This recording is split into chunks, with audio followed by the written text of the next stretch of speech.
किसान भाइयों, ये वीडियो वहाँ से शूट किया गया है जहाँ से हमने अर्थवॉर्म एसिनिया फटीडिया को ख़रीदा था। आप देख सकते हैं किस तरह से हमने इसको प्लास्टिक के कट्टे में हम लेकर के आए थे, कांटे पे वेट करके। और आप देख सकते हो कि जहाँ से हमने एसिनिया फटीडिया यानी कि केंचुए को ख़रीदा है, वहाँ पे गोबर के बेड से, जो पुराना बेड था उनका, उनसे उन्होंने उस बेड से केंचुआ निकाल के एक पन्नी पे इकट्ठा कर लिया और फिर उसको पैकिंग करके, मतलब एक कट्टे में भर के कैसे हमें दिया था।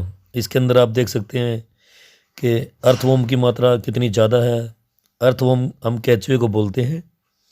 और अगर आपको 10-15 किलोमीटर दूर ही लेके जाना है तो आप कट्टे में पैक करके लेके जा सकते हैं। अगर आपको ज़्यादा दूर लेके जाना है तो फिर आपको ये क्रेट वगैरह में लेके जाना चाहिए, क्योंकि कट्टा तो बंद हो जाएगा तो उसके अंदर ऑक्सीजन की मात्रा कम हो जाती है। और ये देखिए कितनी अधिक मात्रा में केंचुआ हम लेके आए थे। और इस गोबर के अंदर अभी ये इसका रॉ मटेरियल है, गोबर है, जिसके अंदर ये नीचे की साइड में रह रहा था केंचुआ।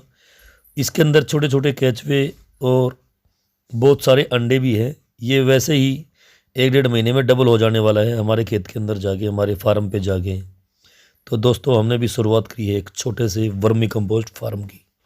इंडियन ट्रैक्टर यूट्यूब चैनल और इंडियन ट्रैक्टर फेसबुक पेज की वीडियो देखने वाले सारे दर्शक भाइयों ने मेरी राम राम। किसान भाइयों, हमने भी एक छोटा सा वर्मी कंपोस्ट फार्म शुरू किया है, जिसके अंदर हम 3 बेड लगाएंगे। 2 बेड हम इस ब्लैक पन्नी के ऊपर लगाएंगे और एक लगाएंगे बराबर में कच्चे में। इसका भी अलग अलग फ़ायदा होगा, उसके बारे में भी मैं आपको बताऊंगा। लेकिन मैं आपको बता दूं कि यह एक गोबर का खाद जो है 2 प्रकार से बनाया जाता है। एक डिकम्पोज करके, यानी कि गोबर को गला सड़ाकर। जैसे आमतौर पर आपने देखा होगा सभी किसान भाइयों के पास गोबर की कुर्डी होती है और वहाँ पर धीरे धीरे उसके ऊपर बारिश वगैरह में पानी आता रहता है और वो गल सड़ के जो है थोड़े दिन में, लगभग 1.5 साल में डिकम्पोज में बदल जाता है। और दूसरा तरीका है वर्मी कंपोस्ट का, यानी कि गोबर के अंदर केंचुए छोड़े जाते हैं और वो केंचुए इस गोबर को खाते हैं और लेटरिंग करते हैं। उस लेटरिंग को हम वर्मी कंपोस्ट कहेंगे, जो हमें केंचुए से प्राप्त होगी।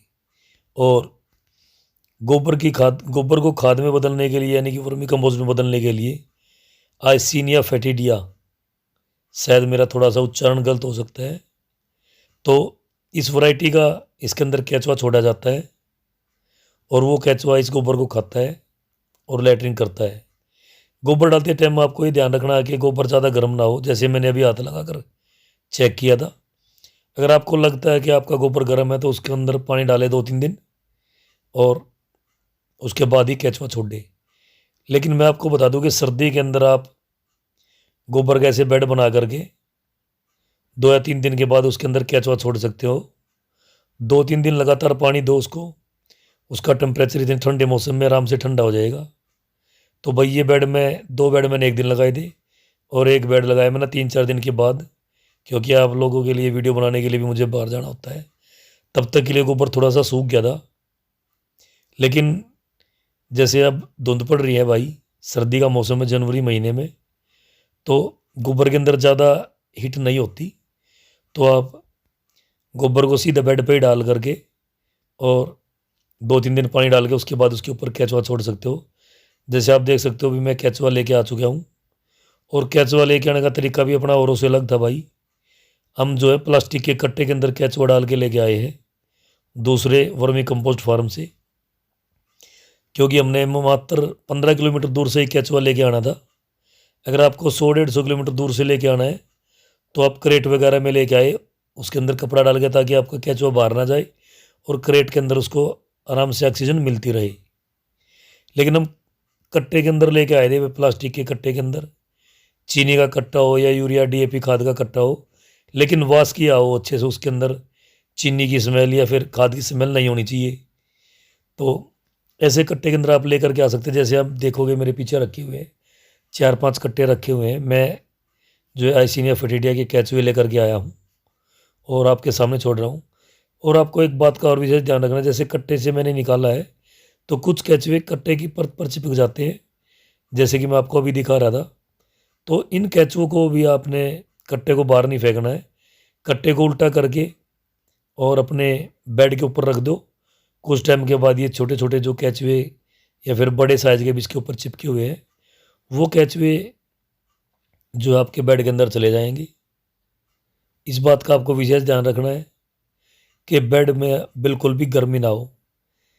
गर्मी के महीने में भी आप सीधा बेड बना करके उस पर पानी छिड़क सकते हैं, लेकिन गर्मी में आपको कम से कम 8 से 10 दिन पानी छिड़कना होगा और सुबह शाम दोनों टाइम छिड़के, तब जाके आपके बेड के ऊपर पड़े गोबर की गर्मी निकलेगी, हीट निकलेगी। और ये कैचुए देखो, जैसे मैं आपको अभी दिखा रहा हूँ।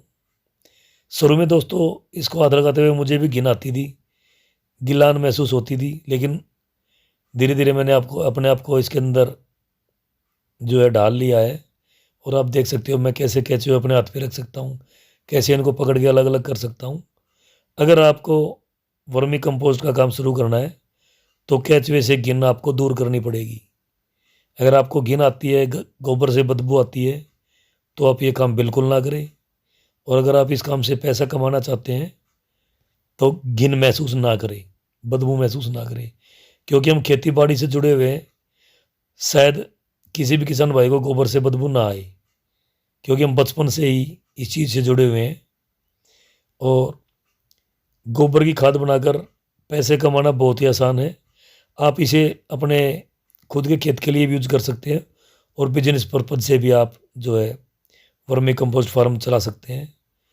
तो दोस्तों आप देख रहे होगे कैसे मैं केचुओं को अपने हाथ में उठा लेता हूँ और दिखा रहा हूँ कि छोटे छोटे केचुए कितने सारे इस गोबर के अंदर हैं।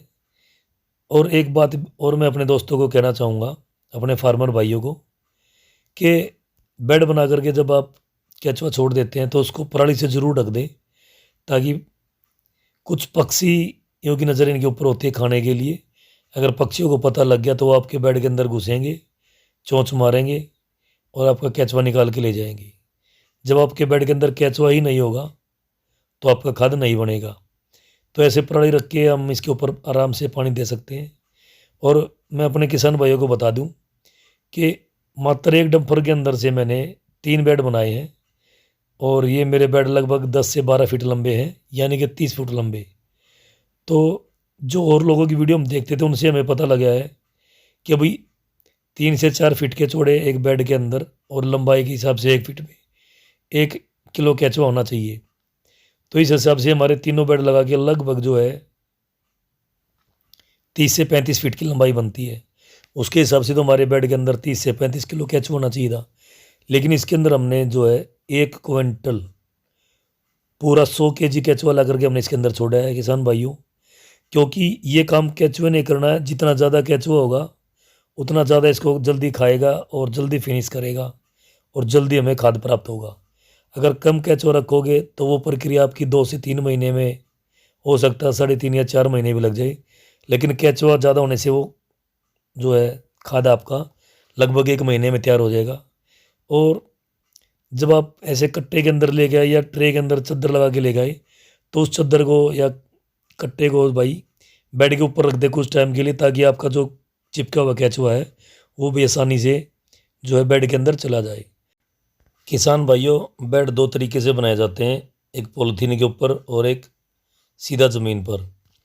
जब आप पॉलीथीन के ऊपर बेड बनाते हो तो इस बेड के पड़े गोबर के ऊपर जब आप पानी छिड़कोगे तो उससे आपको वर्मी वॉश मिलेगा, लेकिन खाद बनाने की प्रक्रिया थोड़ी धीमी चलती है। जब आप कच्ची ज़मीन पर गोबर का बेड बनाओगे तो उसके ऊपर छिड़का हुआ पानी जो सीधा ज़मीन के अंदर चला जाएगा और केचुए इस प्रक्रिया में जो है वर्मी कंपोस्ट जल्दी से बनाते हैं। लेकिन इसमें आपको वर्मी वॉश नहीं मिल पाएगा, क्योंकि पानी सीधा ज़मीन के अंदर चला गया है, तो इसमें आपको वर्मी वॉश का नुकसान होगा। तो आप बेड बनाने से पहले डिसाइड करें, अगर आपको वर्मी वॉश चाहिए तो आप बेड जो है सीधा पॉलीथीन के ऊपर बनाएं। अगर वर्मी वॉश नहीं चाहिए तो इस प्रक्रिया में आप जो है बेड ज़मीन के ऊपर बनाए। सबका काम करने का तरीका अपना अलग अलग है। आपका तरीका क्या है, आप किस तरीके से पसंद करते हैं, कमेंट्स करके ज़रूर बताएं। मुझे आपके कमेंट्स का इंतज़ार रहेगा। तो दोस्तों, अगर आपको हमारा वीडियो अच्छा लगा है तो आप इसको लाइक शेयर करें। और कोई भी किसान भाई अगर हमारे से वर्मी कंपोस्ट फार्म के बारे में जानकारी लेना चाहे तो हमारे डिस्क्रिप्शन में दिए गए कॉन्टैक्ट नंबर पर संपर्क कर सकता है। तो मिलेंगे दोस्तों अपने फार्म की नेक्स्ट वीडियो के साथ। तब तक के लिए सभी किसान भाइयों को नमस्कार। जय जवान जय किसान, जय हिंद जय भारत।